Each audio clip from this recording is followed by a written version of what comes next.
بسم اللہ الرحمن الرحیم وصلی اللہ علی النبی الکریم رب اشرح لی صدری ویسر لی امری واحلل عقدۃ من لسانی یفقہوا قولی۔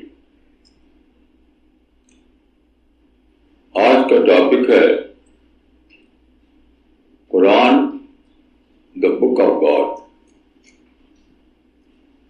قرآن اللہ کی کتاب۔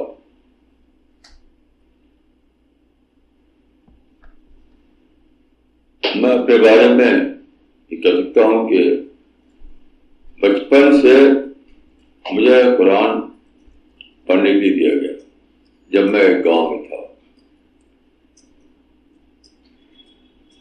اس زمانے میں ایک نسخہ آیا کرتا تھا، وہ کہتے تھے نظامی قرآن، تو وہ ہم پڑھتے تھے، لیکن اس وقت عربی زبان مجھے نہیں آتی تھی، بے سمجھے مجھے پڑھتا تھا۔ پھر میں ایک مدرسے میں میری تعلیم ہوئی جہاں سب زیادہ دھوم اس بات کی تھی قرآن میں نظم ہے، آرڈر ہے۔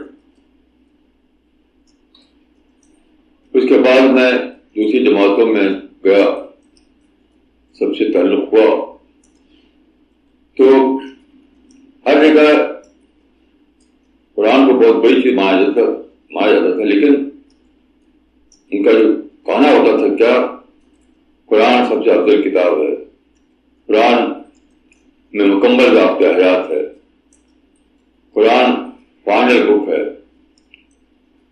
ایک پورا پڑھا تھا میں نے، قرآن میں نظم اور آرڈر ہے۔ اس طرح کی بات میرے دماغ میں ہوا کرتی تھی۔ قرآن میں سارے مسائل کا حل ہے۔ پھر میرا تعلق ہوا جدید طبقے سے، وہ طبقہ جو کالج یونیورسٹی میں پڑھا ہوا تھا اور پھر غیر مسلم حضرات۔ یہاں میں دیکھا کہ اس طرح کی باتوں میں ان کے لیے کوئی اپیل نہیں، یعنی قرآن مکمل کتاب ہے، قرآن میں سارے مسائل کا حل ہے، قرآن میں آرڈر ہے، قرآن میں سارے مسائل کا حل ہے، مکمل ضابطۂ حیات وغیرہ یہ جو باتیں کہی جاتی ہیں، افضل کتاب ہے، ان باتوں سے انہیں کوئی دلچسپی نہیں تھی۔ تو میرے ذہن میں سوال پیدا ہوا کہ قرآن جو سارے عالم کے لیے آیا ہے، تو کیا بات ہے کہ وہ قرآن کے مائنڈ کا ایڈریس نہیں کر رہا ہے، قرآن میں کوئی بڑی بات نظر رہی تھی۔ پھر موجودہ زمانے میں قرآن کے نام پر جہاد بڑھے گا، مار کاٹ، سوسائڈ بامبنگ، سب قرآن کے نام پر، تو اور زیادہ لوگوں کو قرآن سے تباہش ہو رہے گا۔ تو یہ میرا سوال تھا میرے ذہن میں کہ آخر قرآن کا موضوع کیا ہے، اس کا سبجیکٹ کیا ہے، وہ سبجیکٹ جو سارے انسان کو اپیل کرے وہ کیا ہے۔ تو بہت دنوں کے بعد یہ میری ڈسکوری ہے، میں دریافت ہے میری، کہ میں جانا کہ قرآن کا موضوع ہے کریشن پلان آف گاڈ۔ یہ میں کسی کتاب میں نہیں پڑھا تھا کہ جلسے میں سنا تھا، علماء سے مجھے یہ بات نہیں ملی تھی، یہ میری دریافت ہے کہ قرآن کریشن پلان آف گاڈ اس کا سبجیکٹ ہے۔ تب جا کر کے خود مجھے اطمینان ہوا، اور جس سے میں کہتا تھا اس کے بعد ہر آدمی مطمئن ہوتا تھا۔ جیسے ایک صاحب جو انگریز لندن میں پیدا ہوئی، انہوں نے اسلام قبول کیا، تو اسے میری ملاقات ہوئی، تو وہ قرآن کے بارے میں ان کا کچھ اچھا پازیٹیو تاثر نہیں تھا۔ اس وقت میں لگتا ہے قرآن کا سبجیکٹ کیا ہے، وہ باتیں لوگ کہتے تھے جو ان کو وہ ان کا اپیل نہیں کرتی تھی۔ تو میں نے یہ بات بتائی کو جب کہ قرآن جو ہے، قرآن کا جو سبجیکٹ ہے وہ ہے statement of the creation of plan of God. تو فوراً سمجھ گئے، اور انہوں نے جو جملہ کہا تھا وہ بہت ہی امپورٹنٹ ہے کہ now everything falls into place. ہر بات اب سمجھ آ گئی. تو بہت دنوں کے بعد ان کا دریافت ہوئی کہ قرآن کا سبجیکٹ کیا ہے. کئی بار لوگ قرآن کو پڑھتے ہیں لیکن قرآن کی عظمت لوگوں کے دماغوں میں نہیں بیٹھتی. تو بہرحال قرآن کا جو موضوع ہے وہ ہے بتانا انسان کو کہ خدا نے انسان کو کیوں بنایا, یہ دنیا کیا ہے, پری ڈیتھ پیریڈ کیا ہے, پوسٹ ڈیتھ پیریڈ کیا ہے. اور سب سے بڑا مسئلہ جو حل ہوا اس کو جاننے کے بعد مجھے ہے کہ سارے فلاسفرز, سارے تھنکرز, سارے لوگوں کے ذہن میں ایک سوال ہے ہزاروں سال سے کہ خدا اگر آج پاورفل ہے تو دنیا میں ایول کیوں ہے؟ وہ سمجھتے ہیں کہ آج پاورفل ہے تو دنیا کو ایول کیوں ہونا چاہیے. ہر طرف خرابی ہے, ہر طرف ایول ہے. جیسے گیبن جو بہت بڑا ہسٹورین تھا تو اس نے کہا کہ history of mankind is little more than register of crimes, کہ سب کرائم ہے, وار ہے, تشدد ہے, یہ سب بڑی ہوئی ہسٹری. تو کیا ہے ہسٹری؟ تو یہ ایکسپلین ہوتا ہے اس بات سے جس کو وہ لوگ ایول کہتے ہیں. اور سب سے بڑا جو سمجھتے ہیں کہ سزا پروف ہے خدا کے نہ ہونے کا, نعوذ باللہ, تو یہ کہ دنیا میں ایول کیوں ہے. تو کرسچن قرآن آف گاڈ کا جو کانسیپٹ ہے وہ اس کو ایکسپلین کرتا ہے. ایول نہیں ہے, یہ ہے مس یوز آف فریڈم کا فنامنا. ایول نہیں ہے وہ. اللہ تعالیٰ نے انسان کو دنیا میں رکھا ٹیسٹ کے لیے تو فریڈم بھی دیا, اس کو آزادی بھی دیا. آزادی دیا تو اس کو مس یوز کرنا بھی اس کو حق تھا. تو جس چیز کو ایول کہتے ہیں یہ لوگ, وہ حقیقت میں کیا ہے؟ وہ ہے مس یوز آف فریڈم کا نام. اس سے اسے ایکسپلین ہوتی ہے. تو بہرحال یہ باتیں جب مجھے سمجھ آئی تب جا کر خود مجھے اطمینان ہوا. پھر میں جہاں جہاں میں گیا انجینئروں سے ملا, جس سے بھی یہ بات میں نے کہی کہ قرآن کا سبجیکٹ جو ہے وہ کریشن قرآن آف گاڈ کو بتانا ہے, تو ہر ایک نے اس کو مانا کہ اس سے ہر چیز ایکسپلین ہوتی ہے. کچھ لوگ ہوتے ہیں جو بہت ہی سرکش کو نہیں مانتے تو ان کو اگنور کیجیے. اب اللہ کے فضل سے دیکھیے ہمارے مشن میں قرآن ہی ہمارے مشن کی علامت بن گیا ہے. بہت عجیب بات ہے, بہت عجیب بات ہے کہ ہمارا مشن جو ہے اس کی علامت قرآن بن گیا ہے.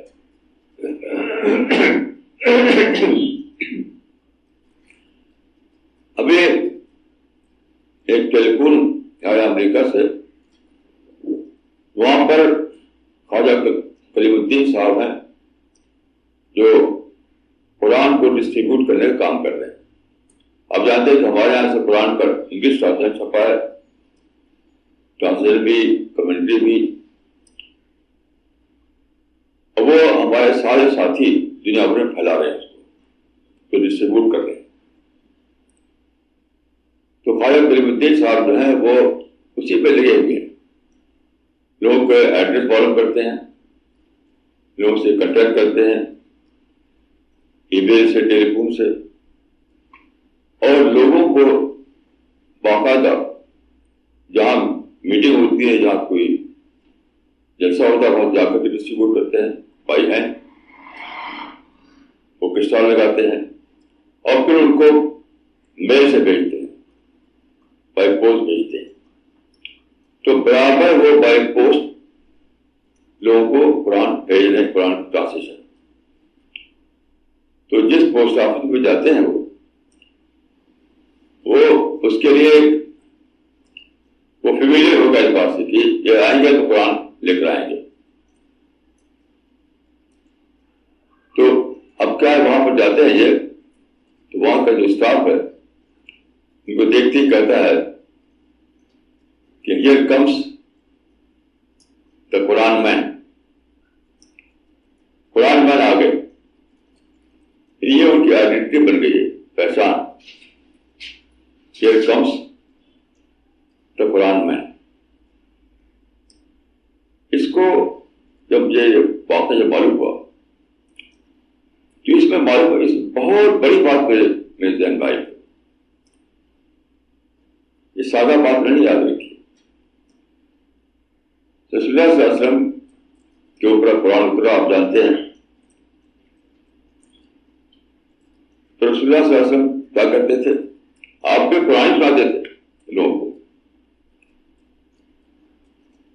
آپ کی تبلیغ ہوتی تھی وہ قرآن کے ذریعے ہوتی تھی. چنانچہ کتاب میں آتا ہے کہ فعرض علیہم اسلام کو طلع علیہم القرآن. اسلام پیش کیا اور قرآن پڑھ کر سنایا. تو جب آپ مکہ میں تھے اس وقت آپ جانتے ہیں کہ 610 عیسوی سے 622 عیسوی تک مکہ میں آپ کام کرتے تھے، تقریباً 13 سال. پھر آپ مائگریٹ کر کے مدینہ گئے 622 عیسوی. تو اس سے پہلے آپ نے 2 صحابی بھیجے تھے وہاں پر مدینہ میں، اندازہ کرنے کے لیے کہ مدینہ والوں کا تبلیغ کیا تو وہاں کا ریسپانس کیا ہوگا. وہاں بہت ہی پلاننگ کے ساتھ، اس کا نام ہے پلان. اچانک آپ مدینہ چلے جاؤ نہیں. پیشگی طور پر آپ نے 2 آدمی بھیجے تاکہ اندازہ ہو جائے پیشگی ان ایڈوانس کہ مدینے والوں کا رسپانس کیا ہوتا ہے. تو وہ جو گئے تھے 2 آدمی، ان کا کیا طریقہ تھا؟ جہاں دیکھتے کچھ آدمی ہیں وہاں پہنچ جاتے اور قرآن کو پڑھ کر سناتے، کیونکہ ان کی بھی زبان عربی تھی. مکہ والے بھی عربی تھی، مدینہ والوں کی زبان بھی عربی تھی. تو لوگوں نے دیکھتے دیکھتے ان کو مقری کہنا شروع کیا. یہ مقری کا لقب رسول اللہ نے نہیں دیا تھا، خود اپنے کو مقری نہیں کہتے تھے. وہ دوسرے لوگوں نے ان کو یہ لقب دیا تھا کہ تو مقری ہے، یعنی پڑھ کر سنانے والا. تو مجھے وہ تاریخ یاد آئی. آج جو لوگ آپ کو قرآن مین کہہ رہے ہیں تو وہی ہسٹری دوہرا رہی ہے اپنے آپ کو. اس وقت مقری کہا تھا انہوں نے، آج کا انسان آپ کو قرآن مین کہہ رہا ہے.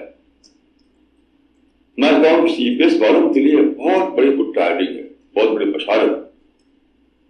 کیسی عجیب بات ہے کہ جو ٹائٹل دنیا والوں نے اس وقت صحابہ کو دیا تھا کہ جو مقری لوگ ہیں، وہ ٹائٹل آج سی پی ایس والوں کو دنیا دے رہی ہے کہ جو قرآن مین لوگ. تو جب مجھے معلوم ہوا کہ پوسٹ آفس والے الدین صاحب یہ کہتے ہیں کہ کمس دا قرآن مین، یہ تاریخ میں یاد آ گئی. یہ معمولی بات نہیں. اس کو سوچتے ہوئے میرے ذہن میں آیا کہ آخرت میں جب تمام انسان اکٹھا ہوں گے حشر کے میدان میں، تو قرآن میں آتا ہے کہ قوم یوزعون، ان کی کیٹیگری بنائی جائے گی، مختلف کیٹیگری بنائی، کیٹیگرائز کیا جائے گا. لوگ کہ فلاں طبقے کے لوگ، فلاں طبقے کے لوگ، یہ لوگ وہ لوگ. تو میں نے سوچتے سوچتے میرے مائنڈ مارا حشر کے میدان میں شاید یہ بھی 2 کیٹیگری ہوگی، مقری گروپ اور قرآن مین گروپ. ایک مقری گروپ ہوگا اور ایک قرآن مین گروپ ہوگا. اور شاید وہاں ایسا ہو کہ آواز دی جائے، آئے مقری لوگ، ان کو آج اللہ کی طرف سے انعام دیا جائے. پھر شاید یہ بھی ہو کہ آئے قرآن مین لوگ، ان کو اللہ کی طرف سے خاص انعام دیا جائے.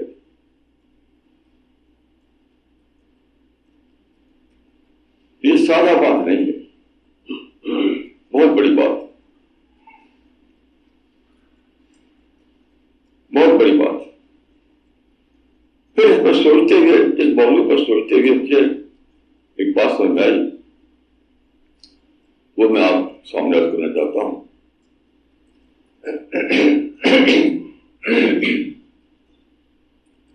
اگر آپ 1000 برس کا جو ڈیٹیل دیا ہوا ہے قرآن پر اور اسلام پر، اس کو مطالعہ کریں آپ، تو ایک عجیب بات سامنے آتی ہے کہ قرآن کا کہ جو غوامض تھے، جو عمیق معنی تھے، وہی اوجھل رہ گئے۔ بہت عجیب بات ہے۔ میں تو خود مدتوں پریشان رہا تھا، پڑھتا تھا، مجھے اطمینان نہیں ہوتا تھا، کیونکہ جو گہرے معنی ہے قرآن کے وہ ملتے نہیں کتابوں۔ حتیٰ کہ ایک ہندوؤں میں ایک فرقہ ہے، ان کی کتاب ہے ہولی بک، ان کی جو کتب شریف کہتے ہیں اس کو، چھوٹا سا فرقہ ہے، اس کو کہتے ہیں پرنامی فرقہ۔ پہلے زمانے میں بنا تھا یہ، جب یہاں پر مسلمانوں کی حکومت تھی اور صوفیہ کا دور تھا، تو ایک ہندوؤں میں ایک فرقہ بنا تھا پرنامی فرقہ، اس کی کچھ لوگ دلی میں بھی ہے۔ تو ان کی جو مقدس کتاب ہے، ان کے گرو نے جو لکھا تھا، اس کا نام ہے کتب شریف۔ تو اس میں ایک لائن یہ ہے کہ بکڑ رہی فرقان، وہ آدمی بہت عالم تھا، پڑھا تھا اس نے قرآن کی تفسیروں کو، تو اس نے لکھا اپنی کتاب میں کہ بکڑ رہی فرقان، بکڑ مطلب کنواری، فرقان مانے قرآن، قرآن کنوارا رہ گیا۔ اپنے انداز میں اس نے بات کہی کہ قرآن کے معنی جو ہے کھلے نہیں۔ یہ بہت عجیب بات ہے، خود میرا احساس یہی ہے، اس نے یہ بات کی۔ تو اس پر غور کرتے ہوئے جو بات چل رہا ہے وہ میں آپ کو سامنے رکھتا ہوں۔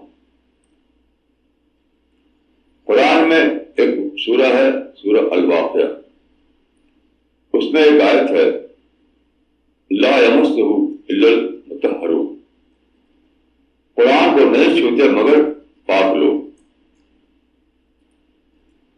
قرآن کو نہیں چھوتے مگر پاک لوگ۔ تو عام طور پر اس کا مطلب یہ سمجھا آتا ہے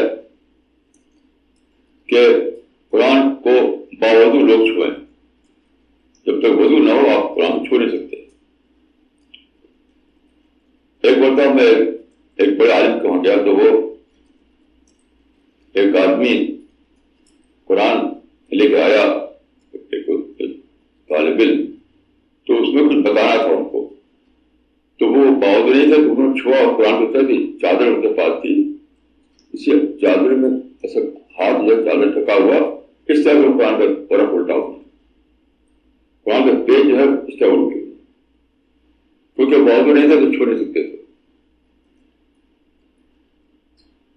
ایک اور مطلب یہ بتایا جائے کہ اس کو صرف فرشتے چھوتے ہیں، جو اتارا جاتا ہے قرآن فرشتے اتارتے ہیں۔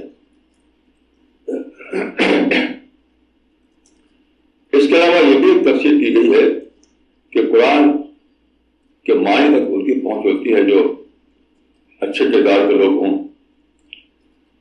یہ بھی، لیکن یہ بھی کلیئر نہیں ہوتا ہے مبہم۔ یہ میں بہت دنوں سے پڑھتا تھا، یہ باتوں کو سمجھ نہیں آتی تھی کہ اچھے کردار کا مطلب کیا ہے۔ اپنے کچھ تجربے سے بھی سمجھ پاتا ہے کہ یہ کیا مطلب ہے کہ قرآن کے معنی تک ان کی پہنچ نہیں ہوتی جو پاکیزہ نہ ہو۔ ابھی دیکھیے، کل پرسوں ایک صاحب ٹیلیفون میرے پاس آیا، تو ان کا میں تو برسوں سے آپ سے میں کٹاف ہو گیا تھا، آج فلاں وجہ سے میں آپ کو ٹیلیفون کر رہا ہوں۔ وہ کہا کہ گجرات کا جو قصہ ہوا، گجرات کا جو فساد ہوا، تو آپ نے اس پر کوئی سخت بیان نہیں دیا، سارے لوگ اس پر سخت بیان دے رہے ہیں کمرل پارٹی کے خلاف، اور آپ نے کوئی سخت بیان نہیں دیا۔ تب سے میں آپ سے کٹ گیا۔ ایسے ایک صاحب جو ہے وہ باہر رہتے ہیں، تو بابری مسجد کے سوال پر وہ کٹ گئے ہم سے پہلے جڑے ہوئے تھے، انہوں نے ٹیلیفون آیا ان کا کوئی بابری مسجد کے معاملے میں آپ کا جو موقف تھا سخت موقف اختیار کرنا چاہیے تھا، آپ کو جو لوگوں کو دکھایا تھا اس کو، ایک آپ سخت موقف بھی اختیار نہیں کیا، کیسے آدمی ہیں وہ کٹ گئے. ایسے کئی الگ کٹ گئے ہم سے کہ ہم نے عیسائی کے بارے میں سخت موقف میں اختیار کیا. عیسائی کا بہت ہی قابل نفرت ہے اور آپ اس کو سخت موقف آپ نے نہیں اختیار کیا، کوئی سخت بیان نہیں کیا اس کے اوپر. ایسی کشمیر کے بارے میں کچھ لوگ غصہ ہو گئے. تو اس سے اب وہ یہ سب وہ لوگ ہیں جو قرآن کو سمجھتے نہیں.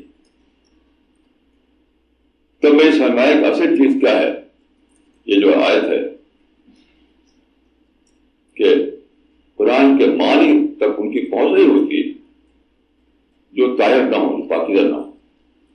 اس کا مطلب کیا ہے؟ جو نیگیٹو تھنکنگ سے پاک ہوگا،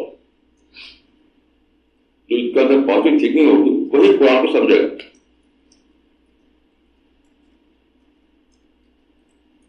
آپ کا دل جب تک نفرت سے خالی نہ ہو قرآن کو آپ سمجھ سکتے آپ. وجہ کیا ہے؟ قرآن کا جو آتھر ہے وہ اللہ تعالیٰ ہے. قرآن کے ذریعے تو سارے انسان برابر ہے. الخلق عیال اللہ. قرآن کا آتھر کسی نفرت نہیں کرتا.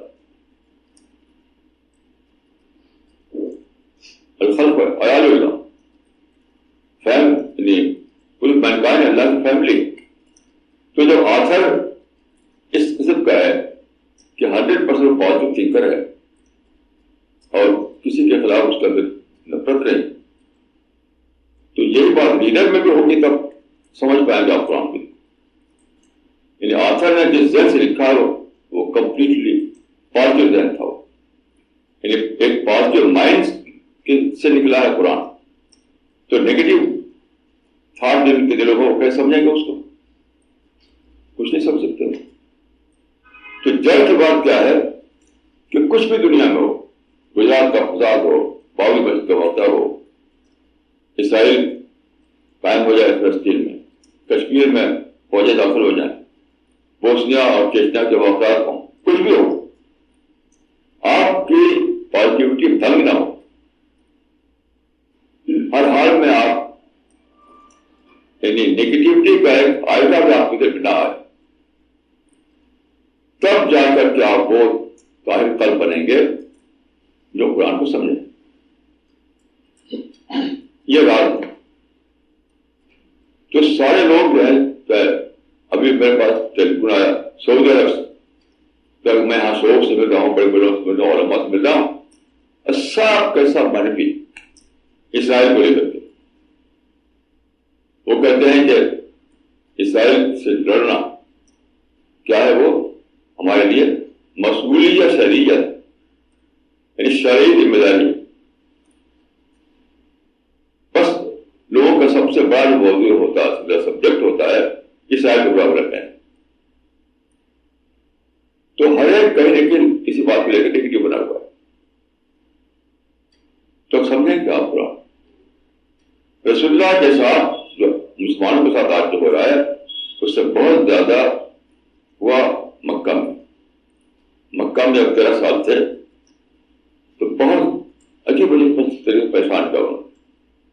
ایک عجیب واقعہ میں بتاؤں آپ کو. رسول اللہ صلی اللہ علیہ وسلم کعبہ میں نماز پڑھ رہے تھے، سجدے میں تھے، آپ کا سر سجدے میں تھا، نماز پڑھ رہے تھے. تو ایک شریر آدمی جو مشرک تھا وہ کیا ہوتے اوج ہوتی، اوج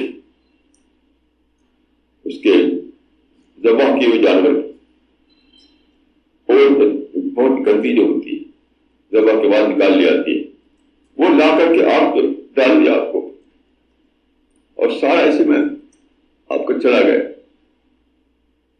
آپ کا گھٹنے لگے، سر انسان گھٹنے لگا. وہاں ایک طریقہ تھا کسی کو بہت بری طرح مارنا ہو تو اوٹ ڈالے گا اس کی، تو گھٹ گھٹ کر مر جائے گا. یہ ایک مثال ہے، ایسی کتنی ساری کام کیا ہو. مائگریٹ کر کے مدینہ گئے, ایک لفظ بھی آپ کی شکایت نہیں, ایک لفظ بھی شکایت. یہاں تک کہ آپ کے منہ دیکھو, آپ کو کہتے تھے کہ مذمم مطلب condemned, you are a condemned person. آپ کچھ بھی نہیں کہتے تھے, غصہ بھی نہیں ہوتے تھے. تب جا کر آدمی قرآن کو سمجھتا ہے. لا یمسہ الا المطہرون کا مطلب نہ تو یہ ہے کہ فرشتے اس کو لاتے ہیں, وہ الگ چیز ہے. ایک ہے بغیر وضو چھو نہیں سکتے آپ, وہ الگ چیز ہے. وضو کرنا چاہیے, وہ الگ چیز ہے. نہیں کہتا وضو نہیں کرنا چاہیے. فرشتے لاتے ہیں, وہ پہ لاتے ہیں, وہ الگ چیز. اس سے یہاں جوڑتے کیوں آپ؟ ان مسائل سے اس کا کوئی تعلق نہیں ہے. اس کا تعلق یہ ہے کہ قرآن میں جو معنی ہے, قرآن تک جو میننگ اس کی جو ہے بہت پہنچ ان کی ہوتی ہے جو نگیٹیوٹی سے پاک ہو. اسی لیے میں تو زور دیتا ہوں آپ لوگوں کو کہ آپ کسی بھی طریقے سے آپ کوئی منفی خیال اپنے دل میں نہ لگے. کچھ بھی ہوتا رہے. کسی نے آپ کو گالی دے دی, کسی نے آپ کو ظلم کر دیا, کسی نے آپ کو پریشان کر دیا, تو اس کو آپ نگیٹو ہو جائے اس کے لیے لے کر کے اس کو آپ بلا دیجیے, معاف کر دیجیے. آپ صبح میرے ساتھ دیکھو, آپ آج صبح کی بات ہے, ایک واقعہ ہوا صبح کو جس سے میرے دل میں تھوڑا سا تکلیف ہو گئی, تو نیگیٹو آ گیا کچھ دیر کے لیے. تو برابر میں بہت دیر تک جب تک یہاں بیٹھا نہیں ہوں تب تک میں یہ دعا کرتا رہا, خدا اس آدمی کے لیے مجھے معاف فرما, میری طرف سے اس کے لیے دعا سائن لکھ دو. یہ آج صبح کی بات ہے. کسی آدمی سے مجھے ایک تھوڑی سی تکلیف ہو گئی یار, تو میں کچھ بولا کرے اس کو, لیکن دل میں کچھ ایسا ہوا تو معافی مانگتا رہا اور یہ دعا کرتا رہا, خدا اس آدمی کے لیے میری طرف سے دعا سائن. کیوں؟ یاد رکھیے, ایک آیت کے برابر بھی آپ کے اندر نگیٹیوٹی اگر آ گئی تو خدا کی کتاب کو آپ نہیں سمجھ سکتے. یہ مطلب ہے شاید. تو سارے لوگ یہ رہے نگیٹو, ہریانہ سے راجم تک, انڈیا سے امریکہ تک, ہر آدمی نگیٹیوٹی میں جی رہا. کسی واقعے کو لے کر نگیٹو بنا ہوا ہے. بوسنیا کا ظلم, چیچنیا کا ظلم, اسرائیل کا ظلم, کشمیر کا ظلم, فلسطین کا ظلم, اور کون کون سا ظلم کی داستان ہے. وہ جو کہ میڈیا کو بھی جو پھیلاتا ہے اس کو دیکھتے ہیں اور پڑھتے ہیں. ہر آدمی جو ہے, یعنی ہر مسلمان جو ہے وداؤٹ این ایکسیپشن نگیٹو بنا ہوا ہے. سوائے ہمارے جو یہاں جو ہمارے جو ساتھی ہیں جو آتے ہیں, جن کو بہت زیادہ میں اس پر زور دیتا ہوں کہ آپ کو نگیٹیوٹی سے پاک ہونا چاہیے, اور تو کوئی بچا ہوا نہیں.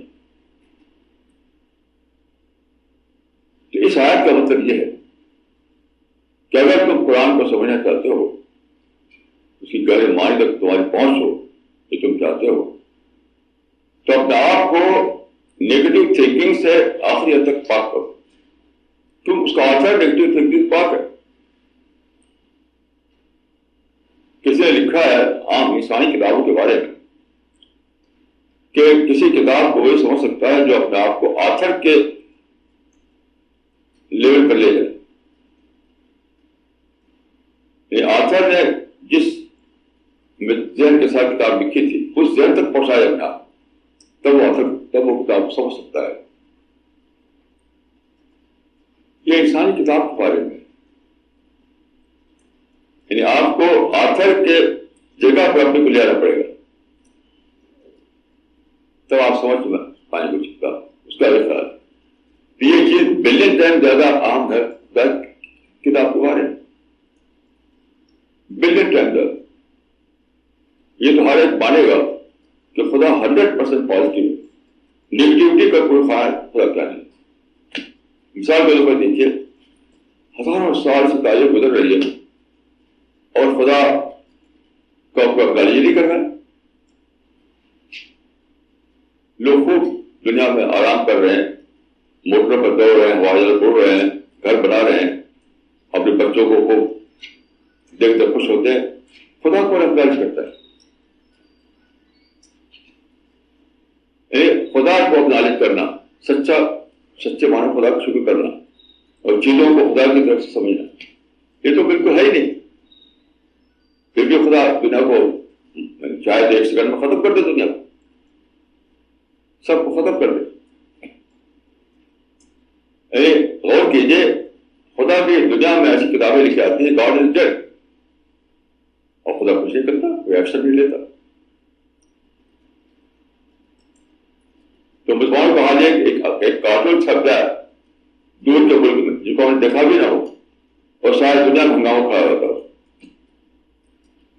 ایک کارٹون جس کو مسلمان نے دیکھا بھی نہیں، صرف خبر سنی، اور دنیا بھر میں منفی ہنگامہ شروع ہو جاتے ہیں.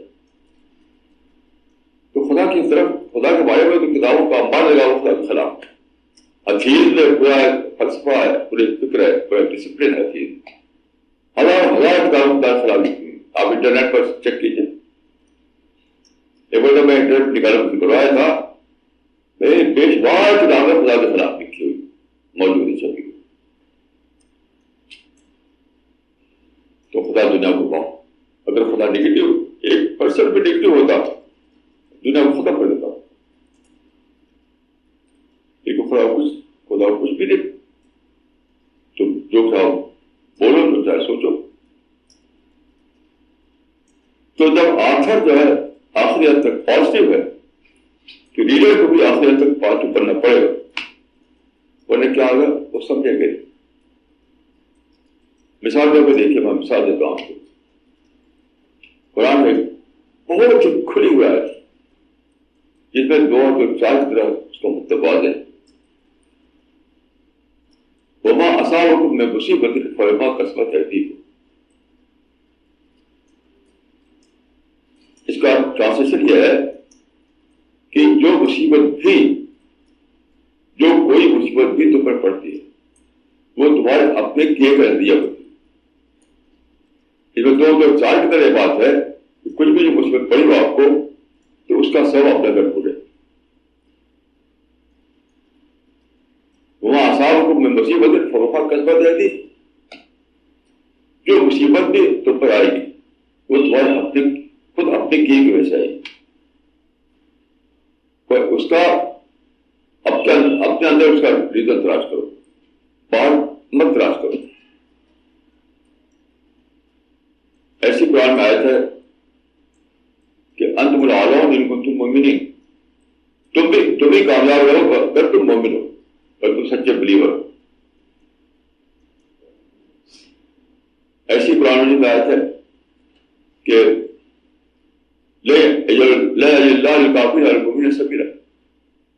اللہ منکرین کو مومنین پر کبھی بھی غالب نہیں ہونے دے گا. بڑی کچھ آیت ہے، لیکن کسی سمجھ کچھ نہیں آتا. جب آپ شکایتیں کرتے ہیں دوسروں کے خلاف تو تمہارے کہ آپ عبادت سمجھے نہیں ان آتا. شکایت اپنے خلاف کیجیے، اپنے اندر ڈھونڈیے اس کا سمجھ اس آیت کے مطابق. تو سارے کے سارے لوگ جو ہے قرآن کے معنی سے بے خبر ہیں. کیوں؟ نیگیٹیوٹی میں جی رہے ہیں، نیگیٹیوٹی میں جی رہے ہیں. میری ملاقات ایک صاحب کو جو اسرائیل کے معاملے میں بہت ہی طوفانی بنے ہوئے تھے، تو میں نے کہا کہ اسرائیل کے لیے تو قرآن میں واضح طور پر ریفرنس موجود ہے کہ ادخلوا الارض المقدسہ التی کتب اللہ علیکم. کیونکہ فلسطین یہودیوں کے لیے مکتوب بلد ہے، یعنی اسائن لینڈ ہے. اچھا آپ کے لیے کیا ہے؟ مسلمانوں کے لیے کیا ہے؟ ایک بھی کوئی آیت ایسی نہیں بتا سکتے آپ کے فلسطین مسلمانوں کو دے دیا گیا ہے. یعنی اس آیت کے مطابق فلسطین یہودیوں کو دے دیا گیا ہے. تو کہاں تو ثابت ہے، صرف بائبل میں نہیں قرآن میں ثابت ہے. بائبل میں ہے کہ پرومس لینڈ ہے یہودیوں کے لیے، قرآن میں ایک اسائن لینڈ ہے یہودیوں کے لیے. یعنی اسرائیل کہتے ہیں دیکھیے حضرت ابراہیم کے بیٹے تھے کب بیٹے تھے ان کے؟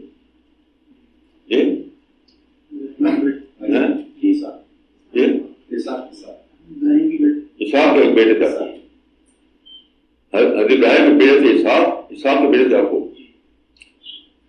تو یعقوب کا دوسرا نام تھا اسرائیل.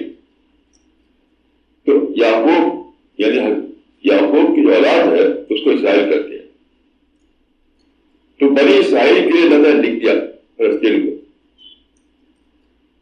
بنی اسرائیل کے لیے یعنی یعقوب کی اولاد کے لیے. مسلمان کے کام لکھا ہوا ہے کہ فلسطین لکھ دیا ان کے لیے. تو میں نے کہا کہ بالکوٹ ورڈنگ جو تھا اس میں پارٹیشن کر کے آدھا دے دیا تھا عربوں کو، تو بہت اچھا تھا، فری مل گیا تھا مسلمانوں کو. جبکہ پورا فلسطین جو ہے قرآن کے مطابق اور بائبل کے مطابق یہودیوں کا ہے، تو آپ کو تو فری وعدہ دے گی. لیکن اور ڈر گیا مجھ سے، کیا کیسی بات کرتے ہیں آپ کرے گی سوچ ہے، آپ کرے گی تھنکنگ ہے. تو کون سمجھتا ہے قرآن کو؟ کہتے ہیں کہ یہ کہ ساری مسلم امت جو ہے قرآن کو نہیں سمجھتی. کیوں؟ ساری مسلم امت نیگیٹیوٹی میں جی رہی. ایسے دیکھیے کل پرسوں ایک صاحب میرے پاس آئے جو ایک بہت بڑی جماعت مسلمان ہے، اس سے 25-30 سال جڑے ہوئے ہیں، بچپن سے ان کا میں جڑا ہوں. اب وہ قصہ بتا رہے کہ میں ٹرین سے آیا ہوں تو بوگی میں سب غیر قوم کے لوگ تھے. کہ غیر قوم کا نتیجہ کہاں سے بنتا ہے؟ سب انسان ہیں. تو قرآن میں تو سارا بھرا ہوا ایو الانسان ایو الانسان ایو الانسان. تو کہا ہے تو ان کو میرے جیسے دوسرے انسان بھرے ہوئے تھے. اب غیر قوم کے لوگ بھرے ہوئے تھے. حالانکہ انہوں نے تلاوت کرتے قرآن کی، وہ جو صاحب تھے وہ قرآن تلاوت وغیرہ کرتے ہیں. تو کیا سمجھا؟ کچھ بھی نہیں سمجھا.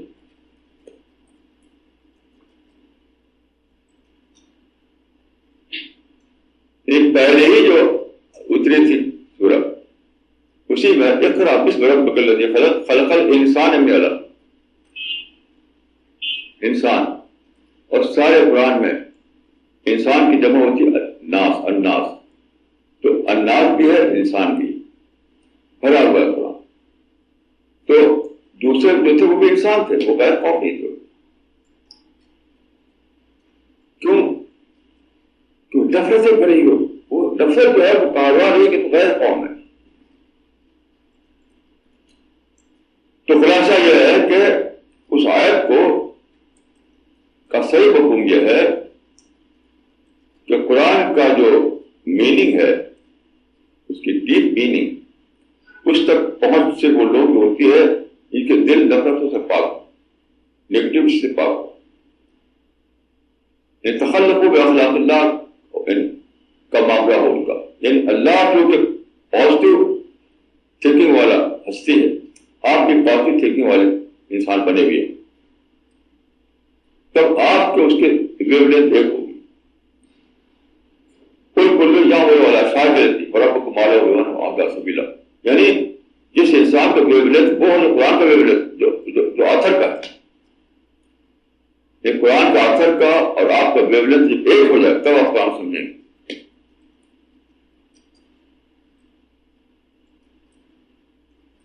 قرآن کے آتھر کا اور ریڈر کا ویولینتھ ایک ہو جائے تب وہ آدمی قرآن کو سمجھے گا، نہیں سمجھے گا نہیں.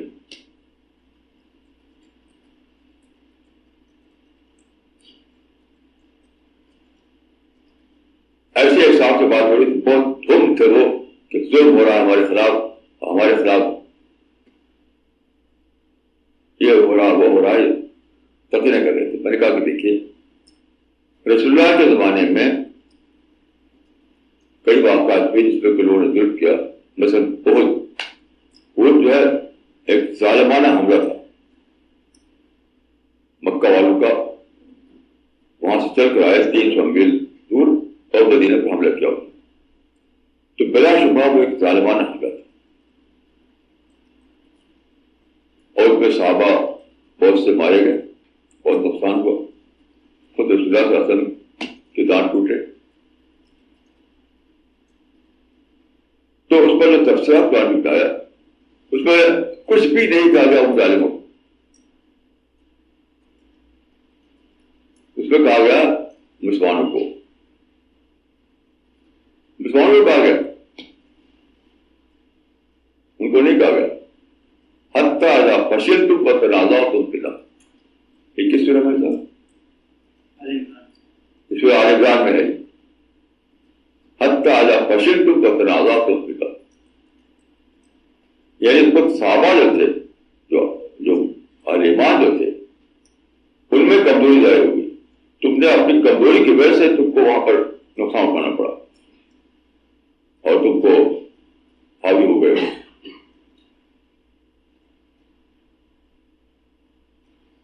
ان کو کچھ نہیں کہا گیا. تو میں جب یہ کہا تو وہ غصہ ہو گئے. کہا مجھے وہی سوچ ہے آپ کی کہ ظالموں کو آپ جسٹیفائی کر رہے ہیں. تو قرآن سوچ کا ایک دم یعنی وجود ہی نہیں ہے.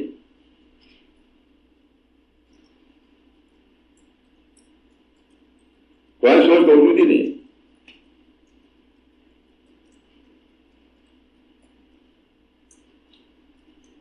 ایک کتاب اسی نام سے بھی ہے, the mind of Quran bills, موٹی سی کتاب, اس کو پڑھیا, وہ بھی اسی طرح نام تو اس کا ہے the mind of Quran bills, لیکن وہ قومی ذہن سے لکھی, پوری کتاب قومی ذہن سے لکھی گئی. تو خلاصہ میرے سر میں آیا بہت دنوں کے تجربے کے بعد کہ جڑ کی بات کیا ہے. جڑ کی بات یہ ہے کہ آپ کے اندر نیگیٹو تھنکنگ بالکل ہی نہ ہو. اس کی آخری مثال دیکھیے یہ ہے حدیث میں کہ پیغمبر کو لوگوں نے پتھر مارے اور خون بہنے لگا. اس وقت پیغمبر کی زبان سے نکل گیا کہ وہ قوم کیسے پھیلا پائے گی جو اپنے پیغمبر کو معلوم کرے, جو اپنے پیغمبر کو پتھر مار کر لو لوان کرے. اس وقت فرشتہ آیا کہ آپ کو یہ کہنے حق نہیں ہے, آپ یہ کہیے, اب یہ بات بدلی. اس وقت پیغمبر نے کہا اللہم بعد قومی فإنہم لا یعلمون, یعنی پیغمبر کے منہ سے چہرے سے خون بہ رہا ہے, لیکن تمہارے سے کیا نکل رہا ہے, اے اللہ ان لوگوں کو معاف کر دے, وہ جانتے نہیں کہ وہ کیا کر رہے ہیں. یہ آخری سطح ہے, یہ پازیٹیوٹی, یہ پازیٹیوٹی کی آخری سطح. دیکھیں قرآن بلا شبہ سب سے زیادہ بڑی چیز ہمیں آئی, سب اثر جو ہے ہمارے ساتھ ہے قرآن. اس کا میں ایک واقعہ بھی ہے, شاید میں اسے پہلی بار بتایا ہوں, پھر میں اس کو بتاتا ہوں کہ وہ میری آنکھوں کے سامنے واقع ہے 1976 کا, 1976 کا واقعہ. تو طرابلس میں ایک مسلم کرسچن ڈائلاگ ہوا جس میں کافی لوگ آئے تھے, کرسچن کی طرف سے اور علماء کی طرف سے.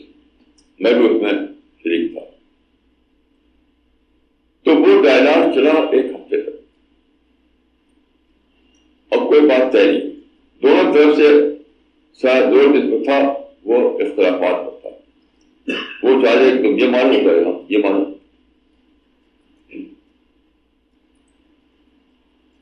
تو نہ کرسچن سائڈ نے مسلمانوں کو بات کو مانا, نہ مسلم سائڈ نے کرسچن کی بات کو مانا, اور ویسے ختم ہو گئی, فیل ہو گئی. تو آخری دن ایک قصہ میں لکھا ہے اپنے سفر نامے میں. آخر یہ طے ہوا کہ اچھے طریقے سے ختم کیا جائے اس کو, خاتمہ تو کم از کم ٹھیک ہو. یہ طے ہوا کہ خاتمے کے دن قرآن اور انجیل کے کچھ حصے پڑھے جائیں, پڑھ کر کو خاتمہ کیا جائے. تو اس کے لیے جو سلیکٹ ہوا جو آدمی وہ لبنان کا ایک عیسائی تھا. لبنان کی زبان عربی ہے تو عیسائی کی بھی زبان عربی تھی. اور اس نے پڑھا بھی تھا باقاعدہ. تو اس سے کہا کہ آپ نے قرآن بھی پڑھی ہے، آپ کی انجیل بھی پڑھی. انجیل عربی ترجمہ انجیل کا ہے، عربی سے. تو اس نے انجیل کا ایک حصہ غالباً یوحنا کا پڑھ کے سنا ہے، جان جس کو کہتے ہیں جان. تو خوب جو اس کے بس میں تھا اچھی طریقے سے پوری تجوید کے ساتھ اچھے طریقے سے پڑھا، لیکن اس میں کوئی جان نہیں آئی کیونکہ وہ بڑا انسانی کلام ہے، وہ ٹرانسلیشن ہے، وہ خدا کے الفاظ تو ہے نہیں، ٹرانسلیشن ہے. اچھا، اس کے بعد اسی کرسچن نے قرآن کا ایک حصہ پڑھ کے سنایا. تو ایک عجیب منظر تھا وہاں. سب لوگ بالکل جیسے کہ بیورڈنٹ کا ذکر کرتے، شرطر رہ گئے. اب وہ اس کو بھی اس نے قرآن کے ساتھ پڑھا تھا، تجوید کے ساتھ. اس کو بھی اس نے اسی طریقے سے تجوید کے ساتھ پڑھا. تو قرآن کے جو الفاظ تھے، وہ جو شکو تھا، اس وقت ایک آدمی نے کہا تھا کہ قرآن میں ساؤنڈ اور پارٹ سنا. آپ کو بھی یاد ہے کہ قرآن میں ساؤنڈ اور پارٹ سنا. تو یہ اس حد تک مانا اسے. تو بھائی اس کی آواز جو تھی گونجی، جو پورا حال بہت بڑا حال تھا وہ. تو منظر اس وقت میں مجھے ایسا لگا کہ وہ آیت دہرا رہی اپنے آپ. حضرت موسیٰ کے زمانے میں جو جادوگروں نے اپنے کوئی لاٹھی اور رسی پھینکی تھی میدان میں، تو وہ لگتی تھی کہ سانپ چل رہے ہیں، سانپ بن کر ریگنے لگی. اس وقت اللہ تعالیٰ نے موسیٰ سے کہا کہ تو ایسا کر.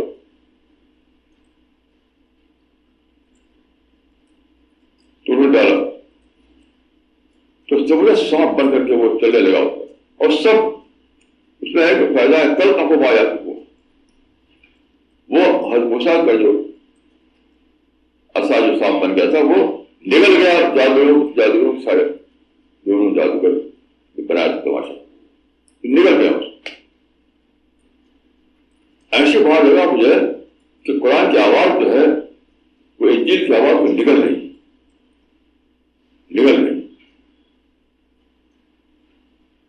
اور عجیب منظر تھا وہ. تو اب تک مجھے دو تبصرہ یاد ہے. جب ہم لوگ باہر نکلے حال سے کچھ چائے پانی کے لیے لوگ بیٹھے بیس پر، تو ایک شخص نے کہا کہ قرآن میں ساؤنڈ اور پار اصلاح ہے. یہ کہا، یہ نہیں کہا کہ قرآن خدا کی کتاب ہے، کہ یہ کہا قرآن میں ساؤنڈ اور پار اصلاح ہے. دوسرے ڈاکٹر شلکل تھے، شلکل جو ویٹیکن سے آئے تھے. اسے میں نے پوچھا کہ اب وہ اس کے اندر یہ بحث کر رہے تھے قرآن خدا کی کتاب نہیں حال کے اندر. اب جو ہے اتنا ان کو ایک اثر تھا، اتنا جو مشہور ہو رہے تھے وہ جو پرفارمنس ہوا تھا وہاں پر، کہ ان کی بات نکل گیا کہ ہاں لگتا ہے قرآن خدا کی کتاب. پھر جلدی سے کریکٹ کیا انہوں نے کہ وہ عالموں کے لیے تھی. تو یہ ہے قرآن کی عظمت. حدیث میں آتا ہے کہ ان اللہ یرفع بہذا الکتاب اقواما ویذر به آخرین. قرآن کے ذریعے سے کچھ قوموں کو رفعت ملے گی، کچھ قومیں جو ہے وہ گر جائیں گی. تو کیسے ملے گی؟ آپ قرآن کو سمجھتے نہیں، قرآن کے میسج کو جانتے نہیں، تو صرف یہ ہوگا کہ آپ اس کو مقدس سمجھ کر کے اس کو برکت دیتے رہیں، برکت دیتے رہیں. اگر یہ قرآن کو ماننے والے قرآن کے معنی کو سمجھیں، گہرائی کو سمجھیں، اس کی آئیڈیالوجی کو جانیں، تو اس کی آئیڈیالوجی تو بے پناہ ہے. وہی ہے کہ نگل جانے والی. اس کی آئیڈیالوجی جو ہے وہ جادو کے سارے شو وہ دیکھ کر نکل جانے والے. لیکن جب خود قرآن کے ماننے والے اس کو سے بے خبر ہو تو کیا ہوگا؟ کچھ بھی نہیں ہوگا.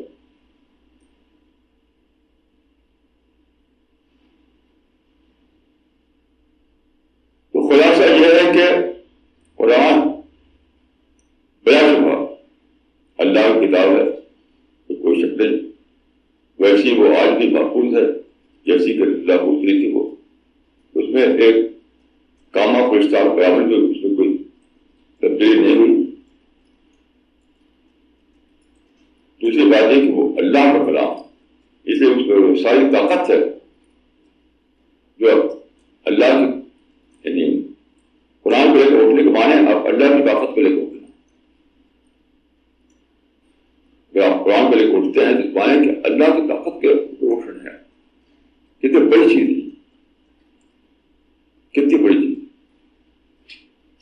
لیکن سب سے پہلے یہ کرنا ہوگا کہ آپ قرآن کو سمجھیں، قرآن کی اسٹڈی کریں. لیکن اسٹڈی کرنے کی بھی کیا پری کنڈیشن ہے. پری کنڈیشن ہے کہ اپنے آپ کو 100% نیگیٹیوٹی سے بچائیں، تو آپ سمجھ پائیں گے. ریڈر کا اور آتھر کا ویو لینتھ سے ایک دم تک نہیں ہوگا تب تو قرآن کو سمجھ نہیں آئے گا. بالکل سمجھ. مطلب میں آپ کو پہلے آیت جو ہے قرآن کو اس کو لیجیے، الحمدللہ رب العالمین. یہ جو آیت ہے ہم کے معنی شکر، اعتراف، تعریف، یہ ساری باتیں اس کے اندر موجود ہیں.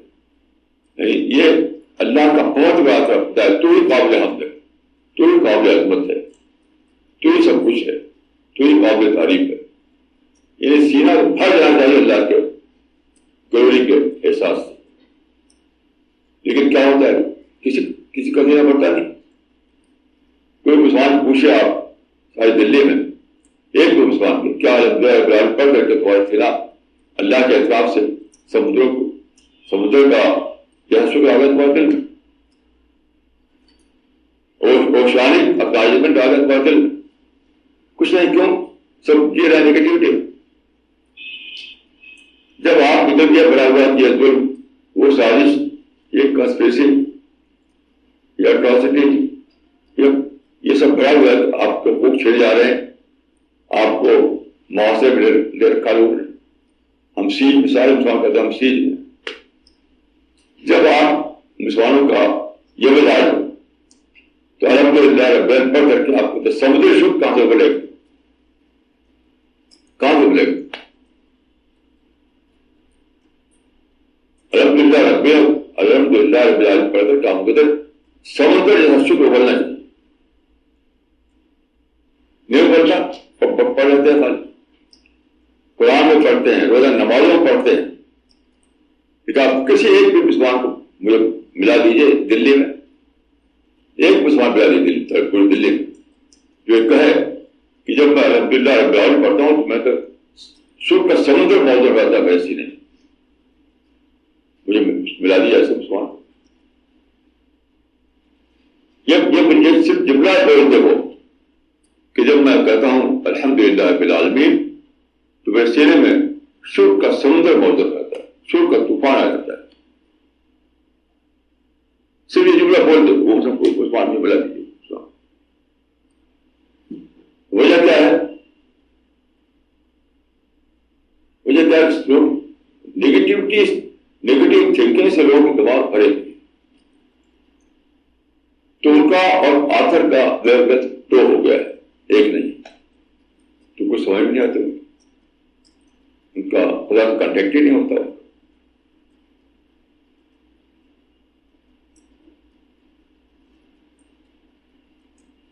تو ہمارے جو یہ مشن ہے اس مشن کا جیسا کہ میں نے عرض کیا، ہمارے مشن کی کہ پہچانی ہے کہ یہ قرآن کا مشن ہے، قرآن کو لے کر اٹھے ہم. تو قرآن جو ہے آپ سمجھنا ہے، آپ کو دوسروں تک پہنچانا ہے، آپ کو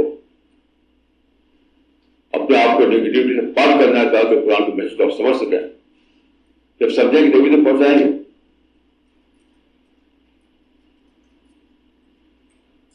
اس مشن کا جو پہچان ہے وہ ہے قرآن.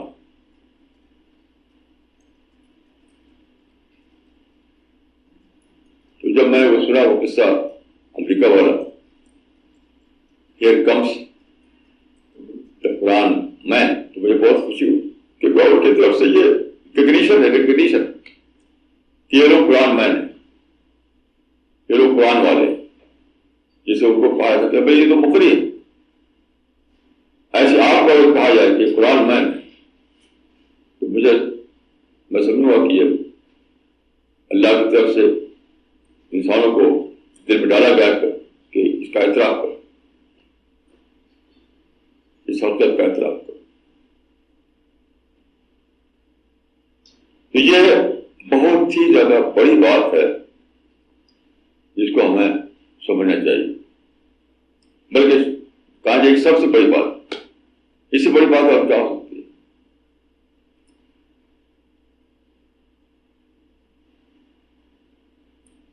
آج ساری دنیا جو ہے ابھی حال میں آج ساری دنیا جی رہی کس میں ایک بہت بڑے سوال میں جی رہی. وہ سوال کیا ہے کہ وہ دیکھ رہے ہیں کہ دنیا میں لائف سپورٹ سسٹم جو ہے تباہ ہو رہا ہے, زمین پر جو زندگی کی جو چیزیں تھیں وہ سب ختم ہو رہی ہیں, پانی پلوٹ ہو گیا ہے, ہوا پلوٹ ہو گئی ہے, کاربن ایمیشن بہت بڑھتا چلا جا رہا ہے. تو اس نے اسٹیفن ہاکنگ جو مشہور سائنٹسٹ ہے اس کا اسٹیٹمنٹ آیا تھا اخباروں میں کہ اب ہمیں اس دنیا میں رہنے کا چانس کوئی نہیں, یہ دنیا میں انسانی زندگی ختم ہونے والی ہے, یہاں پہ ابھی تو دنیا ہماری ہیبیٹیٹ بنی ہوئی تھی, اب ہیبیٹیٹ نہیں رہ گیا, بہت جلد ختم ہو جائے گا, سارا نظام بگڑ جائے گا, لائف سپورٹ سسٹم تباہ ہو جائے گا. اب کیا کرنا ہے؟ تو اس کی تجویز ہے کہ اسپیس کالونی بنائی جائے, اسپیس کالونی. لیکن یہ تو شاعری ہے, یہ اسپیس کالونی کا خیالی کالونی ہے. اسپیس پہ اگر آپ ایک راکٹ لے جائیں تو اس کا نام رکھتے ہیں اسپیس کالونی, تو اسپیس کالونی ہو جائے گا نام رکھنے سے. وہاں پانی ہونا چاہیے, وہاں لائف سپورٹ سسٹم ہونا چاہیے, وہاں ہوا ہونا چاہیے, بے شمار چیزیں ہونی چاہیے جو جس کے بغیر انسان زندہ نہیں رہ سکتا. ایسے تھوڑی کہ آپ ایک اسٹرکچر بنائیں, اسٹرکچر لکھ دیں اسپیس کالونی, اس کو اڑا دیں اوپر اور اس کے بعد آپ جا کے ورک کرنے لگے, کیسے رہیں گے؟ کیونکہ خالی بات ہے. تو یہ باتیں بہت زیادہ سوچنے کی ہیں. اب تو خبریں جو آ رہی ہیں کہ اگر 20 سال میں زمین کا نظام بہت زیادہ بگڑ جائے گا. جو برف جمی ہوئی ہے آرکٹک میں, برف کے پہاڑ ہیں تو بہت تیز پگھل رہے ہیں, اور ان کا جب پگھل جائیں گے تو اس میں کاربن ڈائی آکسائڈ اس میں بہت بڑی رفتار محفوظ ہے, وہ سب اوپن ہو جائے گی, ریلیز ہوا پہنچ جائے گی.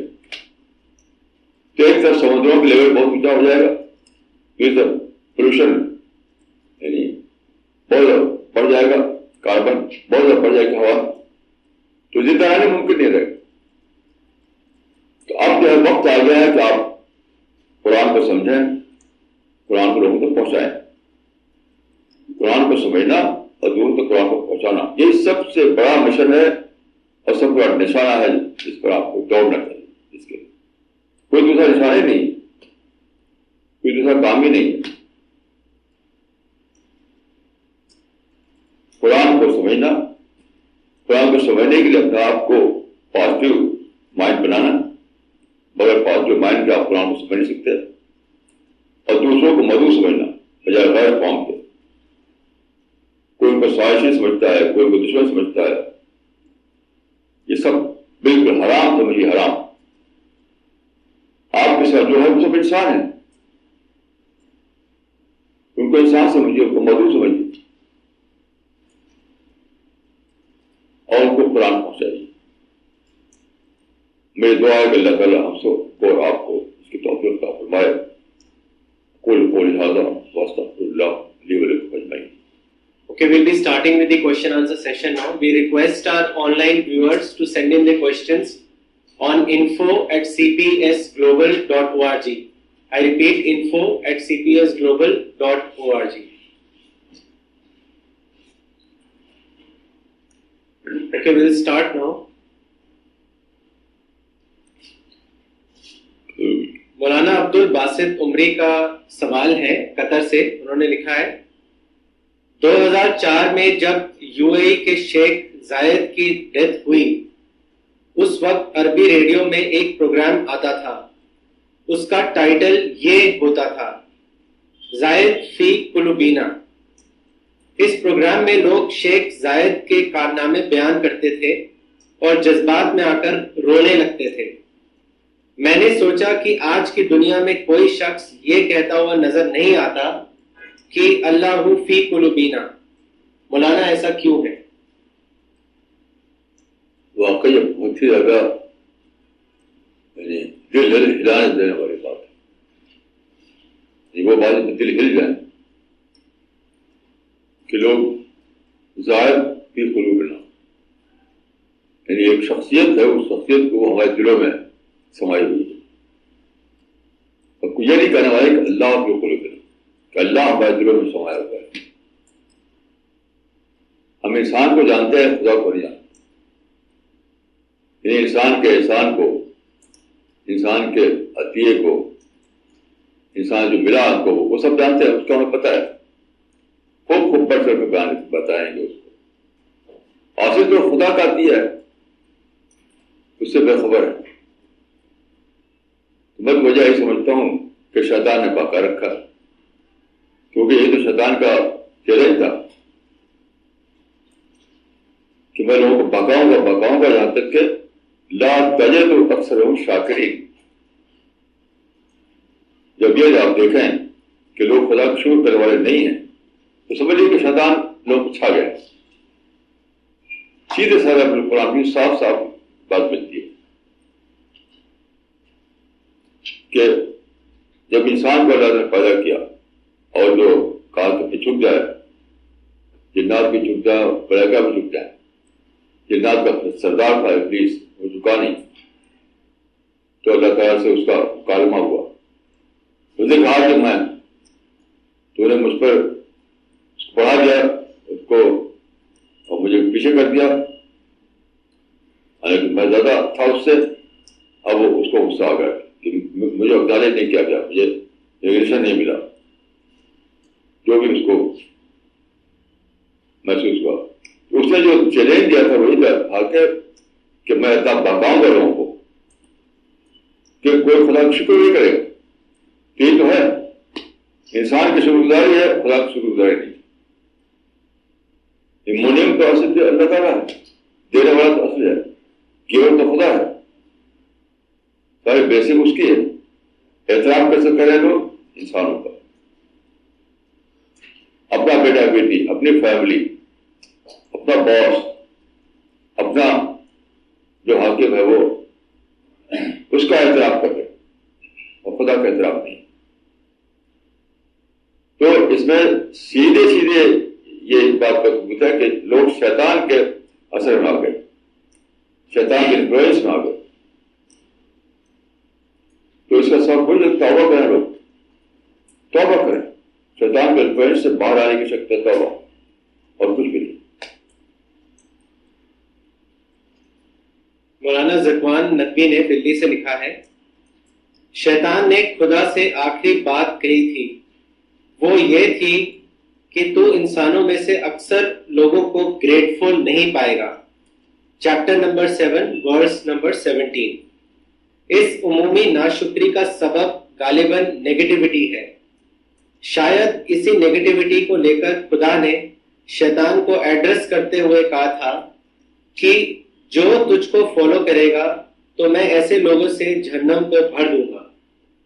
مولانا اس معاملے پر روشنی ڈالیں. بالکل صحیح کہا ہے، جو بات ہے بالکل ٹھیک کہی.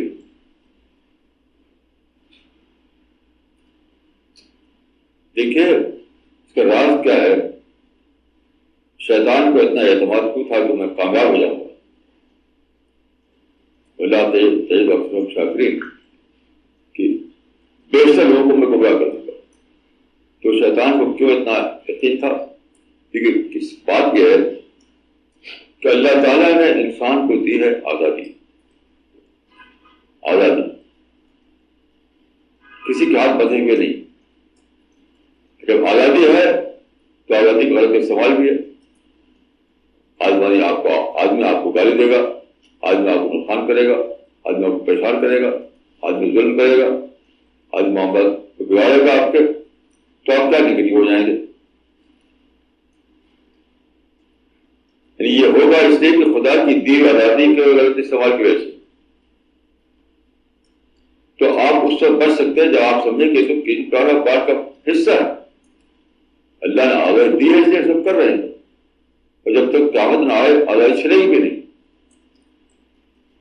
تو اس کو آپ سمجھ لیں کہ مجھے تو ہونے ہونا ہے. وہ پارٹ ہے لائف کا, پارٹ ہے زندگی کا. تو اس طرح آپ اس کو مینج کر لیں.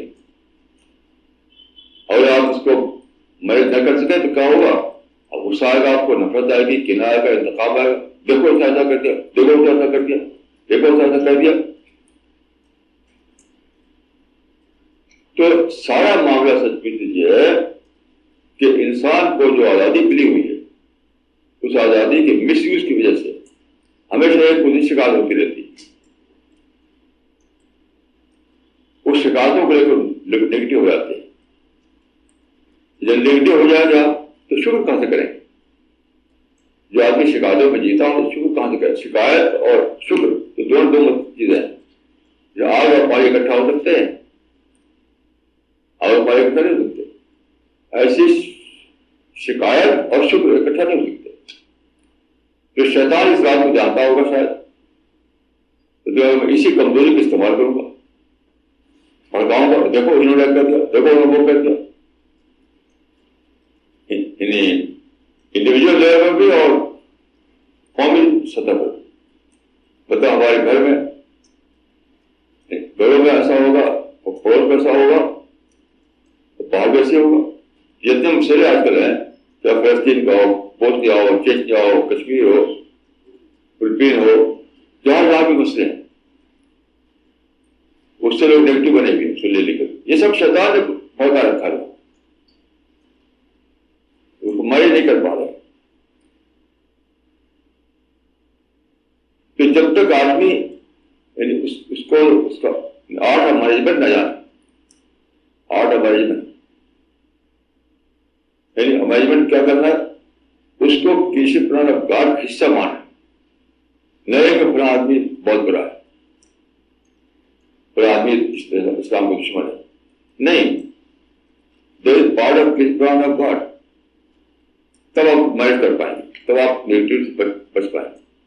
تو شیطان جانتا تھا کہ اتنا کرے گا نہیں آدمی, وہ تو فوراً ریئیکٹ کرے گا تو نیگیٹو ہو جائے گا, نیگیٹو ہو جائے گا تو شکر ختم ہو جائے گا. تو سارا معاملہ یہ ہے کہ آپ جب بھی شیطان آپ کو کوئی منفی خیال لائے آپ کے دل کوئی نگیٹو خیال, تو جلدی سے چونک جائیں, بھائی یہ تو شیطان کچھ کیا کریں, اور فوراً کو مائنس کریں, فوراً کہے گا اعوذ باللہ من الشیطان الرجیم, تب بچے گا. نہیں تو پھر شیطان کا گروہ شامل ہو جائے. ڈاکٹر اویس صدیقی نے دلی سے لکھا ہے, since it requires to be a purified soul and an absolute positive thinker to understand Quran, then how much beneficial it would be to give Quran to people as part of dawah work. یہ تو عجیب سوال ہے. یہ ویسے بھی سوال ہوتے ہیں, میں تعجب کرتا ہوں کہ سوال ہوتے ہیں. You have to differentiate between the two. ایک سوال یہ ہے کہ کوئی آدمی کتنا زیادہ قرآن سے فائدہ اٹھا سکتا ہے. دوسرا سوال یہ ہے کہ قرآن کی دعوت کیسے پہنچایا جائے. دو الگ الگ باتیں. قرآن کی دعوت پہنچانے کے لیے ہمیں سب تک پہنچانا ہے, لیکن اس سے فائدہ کون اٹھا پائے گا جو نیگیٹیوٹی سے پاک. یہ سب کچھ سناتے تھے قرآن. آج آپ کتاب دیتے ہیں، اس وقت کتاب ہوتی نہیں تھی، اس وقت قرآن میموری ہوتا تھا. تو اس وقت سارے لوگ سناتے جو قرآن اسلام کے دشمن تھے، جو مشرک تھے. یہ تو آج بڑے سوال ہے. سوال اس لیے ہے کہ people don't know the principle of differentiation. سب سے زیادہ جو دنیا میں ریئرسٹ ہے، ریئرسٹ امنگ ریئر ہے، وہ ہے پرنسپل آف ڈفرینسیشن کو لے جاتا کہ ایک بات دعوت کیا چیز ہے اور قرآن کو سمجھنا کیا چیز، دونوں الگ الگ چیز ہے. قرآن کو سمجھنا، قرآن کے معنی تک پہنچنا، یہ غلط ایشو ہے. اور یہ کہ لوگوں کو قرآن کا میسج کیسے پہنچانا ہے وہ ایک چیز ہے. تو پہلے زمانے میں قرآن جب پرنٹنگ پریس نہیں آیا تھا، قرآن میموری ہوتا تھا لوگوں کو، تو اس سے بڑا فائدہ تھا. اب چھپ گیا ہے تو آپ کتابی چھوڑ دیں گے. بات وہی ہے کہ وہ مقیم تھے، آپ ڈسٹریبیوٹر ہیں، اتنی فرق ہے. صحابہ سب مقیم تھے، پڑھ گزارتے تھے، کیوں کتاب اس زمانے میں نہیں تھی ہوتی تھی. اب کتاب جب ہو گئی تو آپ ڈسٹریبیوٹر بنے گے. تو بڑا چاہے قرآن ہمیں لوگوں تک پہنچانا ہے، چاہے پڑھ گزرا ہے، چاہے کتابی شکل میں تھے. باقی قرآن سے فائدہ اس کو ہوگا جو نیگیٹو سے پاک ہو. بس جس کو آپ نے دیا قرآن، فرض کیا کہ اس کے دوران بیٹھا ہو تو مسلمان بڑے خراب ہے، مسلمان کو تو مارنا چاہیے، تو اس کے اندر نگیٹیوٹی ہے. تو قرآن جب پڑھے گا تو وہ انسان نہیں سمجھ نہیں پائے گا. وہ اگر وہ سمجھتا ہوں جیسے دوسرے لوگ ہیں وہ تو مسلمان ہیں، یا یہ سمجھے کہ مسلمان الگ ہے، کتاب الگ ہے. اگر وہ مسلمانوں سے الگ کر قرآن کو دیکھے گا تو اس کی میرٹ کو دیکھے گا، اس کی میرٹ کو سمجھ میں آ جائے گا اس کی. تو یہ بہت ضروری ہے کہ you have to know the art of you have to know the principle of differentiation. ایک چیز کو دوسری چیز سے الگ کر کے دیکھنا. مسٹر عارف جیلانی نے کشمیر سے لکھا ہے، حدیث کرتاس کیا ہے، مہربانی کر کے وضاحت فرمائیں. یہ رسول اللہ انتقال سے کچھ پہلے آپ نے کہا تھا کہ مجھے لاؤ میں تم کو لکھوا دوں کچھ. تو وہ اس کو شیعہ حضرات اس کو لے کر کے تماشا بنائیں گے. سادہ سی بات ہے، کوئی بات ہے نہیں. میں نزدیک وہ ایسا نہیں کہ وہ لکھی نہیں گی، وہ آپ کہہ چکے تھے جس طریقے سے کام نے فرمایا تھا، وہی لکھوانا چاہتے تھے آپ کہ وہ تر تو ایک مستقل ہے کتاب اللہ اور سنت، یہ لکھوانا چاہتے تھے. تو وہ منہ سے آپ اس میں پہنچ چکے تھے. الگ سے کوئی وہ سمجھتے ہیں کہ لکھوانا چاہتے تھے کہ علی کی خلافت پہ وصیت کی غلط بات ہے، اس میں کوئی علمی یا تاریخی کوئی بنیاد نہیں ہے. رسول اللہ صلی اللہ علیہ وسلم سے یہ لکھوانا چاہتے تھے کہ میرے بعد جو ہے دو چیزوں کو پکڑے رہنا، قرآن کو بھی سنت، بس اس سے زیادہ اور کوئی اس قدر مطلب نہیں. مسٹر عامر بن یوسف نے پاکستان سے لکھا ہے، سورہ قمر میں چاند کے 2 ٹکڑے ہو جانے کو پلیز ایکسپلین کریں. کیا رسول اللہ کے دور میں قیامت کا سسٹم شروع ہو گیا تھا؟ دیکھیے یہ آیت بہت ہی وہ ہے، اختلاف ہے اس میں، سات اور سفر خبر. میں ظاہر طور پر مانتا ہوں کہ یہ اس وقت خبر 2 ٹکڑے نہیں ہوا تھا، قیامت کے قریب 2 ٹکڑے ہو جائے گا. تو ایک پیشین ہوئی نہیں، کیونکہ بعض اس میں اختلافات ہیں، آپ چاہیں تو دیکھ سکتے ہیں تصویروں میں. ڈاکٹر حامد حسین نے دلی سے لکھا ہے، مولانا صاحب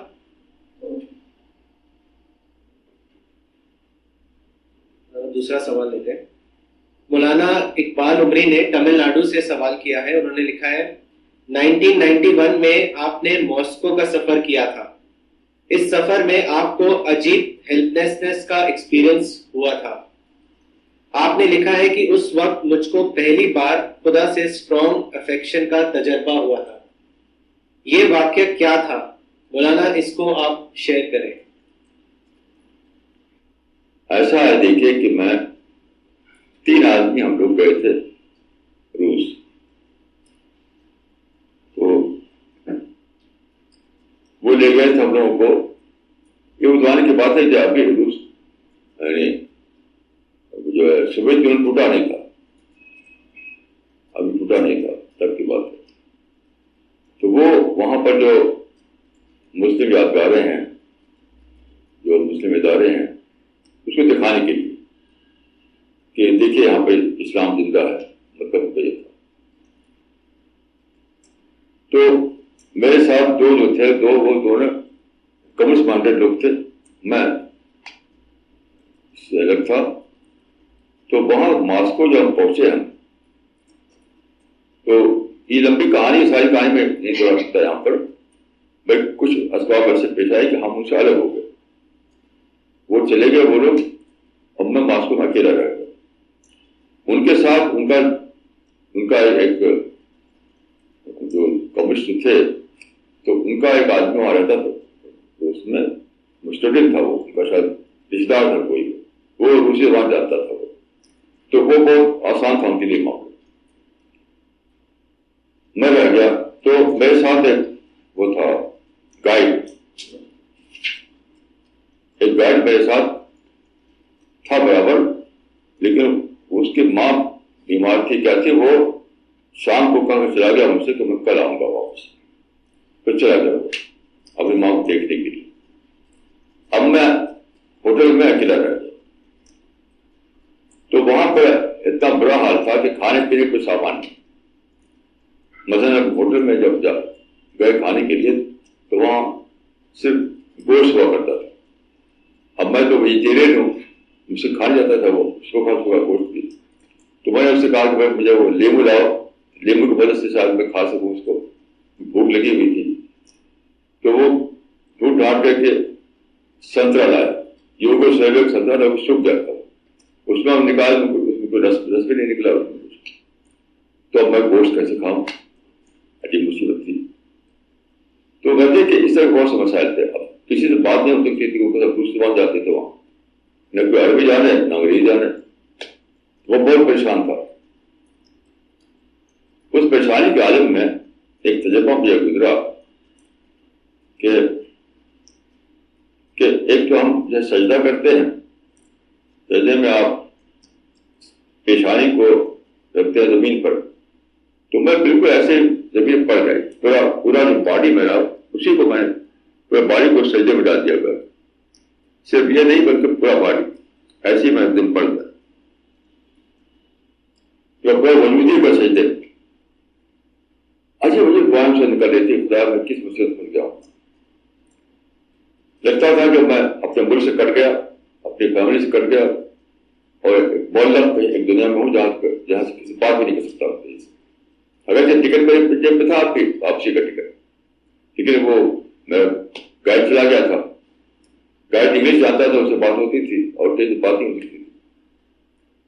تو خیر میں ہوٹل میں نکلا، ڈھونڈتے ڈھونڈتے ادھر ادھر، تو ایک بوڑھی عورت ملی. وہ کوئی آفس تھا، آفس میں وہ آفس بیرر تھی وہ. تو وہ کچھ ٹوٹی پوری انگریزی جانتی تھی. اس سے میں نے کچھ کہا کہ بھائی میں ایسا ہوں، میں انڈیا سے آیا ہوں، کچھ ایسا کہا میں نے. تو اس کی سمجھ کچھ آیا کہ یہ آدمی جو ہے اس کا کیا پرابلم ہے. تو اس نے کہا اچھا میں آپ کو ایک آدمی ملاتا ہوں جو اردو جانتے ہیں. تو اس نے ٹیلی فون ملایا ان سے. اس کے پاس ٹیلی فون نمبر ہوا کرتے تھے. وہاں ہوٹل میں آپ ٹیلی فون بھی کیسے نہیں کر سکتے. کوئی گائیڈ جو تھا ہمارا وہ کرے تو کرے، کیونکہ میں کٹ گیا تھا. گائیڈ سے ہم کہتے تھے گائیڈ کا ہی نمبر ملا سکتا تھا، ہم خود ڈائریکٹ طور پر نمبر نہیں ملا سکتے، کسی بات نہیں کر سکتے. تو اسے کٹ گیا تھا. تو اس عورت نے، اس بوڑھی عورت نے کیا کیا کہ ملایا ایک نمبر. تو ادھر سے آواز اردو میں آئی. تو میں نے کہا بھائی میں تو لگتا کہ میں مر جاؤں گا ماسکو میں. تو اس نے کہا کہ میں آپ کو ہم جہاں مرے نہیں دیں گے، آپ کو ہم واپس دلی پہنچائیں. تو وہ ایک یہودی تھا جو پاکستان جا کر اردو پڑھی تھی، اس نے کمیونسٹ تھا، وہ ایک یہودی تھا، تو صاف اردو بولتا تھا. تو فوراً اپنی گاڑی لے کر آیا اور پھر لے کر مجھے گیا اپنے گھر. تو پہلی بار مجھے کچھ قاعدے چیز کھانے کے لیے ملی اس کے گھر پر، اپنے گھر پہ کھلایا پلایا. تو اس وقت مجھے معلوم ہوا کہ جو کمیونسٹ لوگ ہوتے ہیں ان کے لیے الگ وہاں پر شاپ ہوتی تھی، الگ ان کے انتظام ہو پاتا تھا. تو اس نے جب مجھے کھلایا، وہ میں زیادہ مجھے یاد ہے ڈبل روٹی اور بٹر اور دودھ، یہ تھا جو کہ لگتا تھا کہ ہوٹل میں اس کا کھانے ملتا تھا. تو وہ آدمی اپنے گھر لے گیا، وہ کھلایا پلایا، پھر لا کر پہنچایا. اس سے خوب اردو مجھے بات چیت ہوتی تھی. اس نے کہا آپ بالکل اطمینان رکھیے، میں آپ کے ساتھ ہوں اور آپ کو کوئی پریشانی نہیں ہوگی. ابھی آپ جب آ گئے تو دیکھ لیجیے، دیکھ کر پھر جائیے، ایسا نہیں کر جلدی واپس چلے جائیں دلی آپ. تو پھر اس نے بات کی ہمارے گائیڈ سے، سب بات اسے سیٹ کی. اگلے دن گائیڈ جو آیا تو اس کو گائیڈ پر لے گیا اور سب گھمایا، سب سارے جو اس طرح کی جگہ. پھر دو تین دن ہم اسی کے ساتھ گھومتے رہے. جب وہ آدمی مل گیا اردو والا تب یہ اطمینان ہو گیا کہ میں یہاں پر اجنبی نہیں. تو پھر اس بعد اسی نے پھر ہم کو ایئرپورٹ پہنچایا، ہم دلی واپس آئے. تو وہ جو لمحات تھے کچھ شاید چند گھنٹے کے لمحات ہوں، اس میں لگتا تھا میں شاید دنیا سے کٹ گیا، کسی سے بات نہیں کر سکتا، کسی سے ٹیلیفون نہیں کر سکتا، کسی سے کھانا نہیں مانگ سکتا، کچھ بھی نہیں، بالکل کٹا ہوا ایک انسان. تو وہ جو ہیلپ لیسنس تھی وہ اتنی زبردست نہیں ہوئی. ایک ہی بار ہوئی، اور بھی چند بار ہوئی ہے، لیکن وہاں سے تب بھی جیسا لگتا بالکل میں اکیلا ہو گیا. تو اس وقت جو ہے نیچر نے مجھے ایسا سجدہ کروایا جو سجدہ آدمی مصنوعی تو نہیں کر سکتا.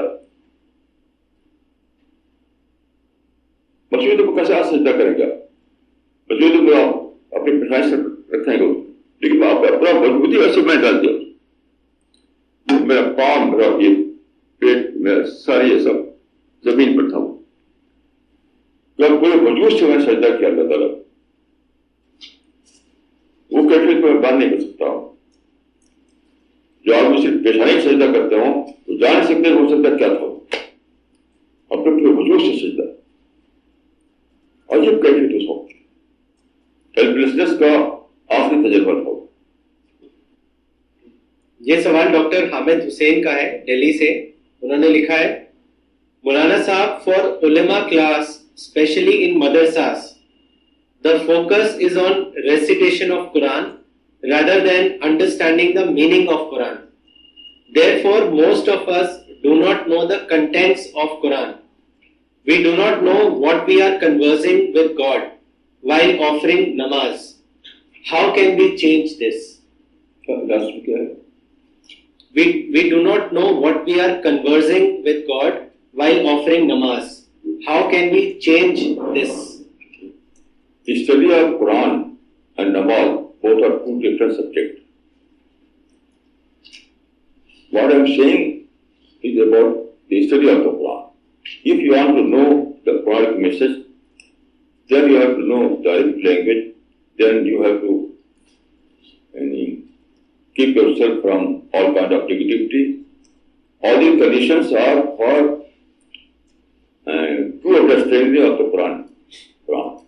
But as far as the namaz is concerned, this is not a legal condition.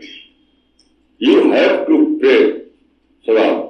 You have to perform namaz. Even if you cannot understand the Arabic recitation, there is ibadah. There is a subject of ibadah, and study is subject of qiraat. So both are different issues. In short, when you want to know the Quranic message, you have to fulfill those conditions. But namaz is the first. So you have to pray namaz at the time. There is no excuse for namaz. Even if you don't understand the Quranic recitation and other part of the Quran or other part of the namaz, even then you have to pray namaz because it is fard.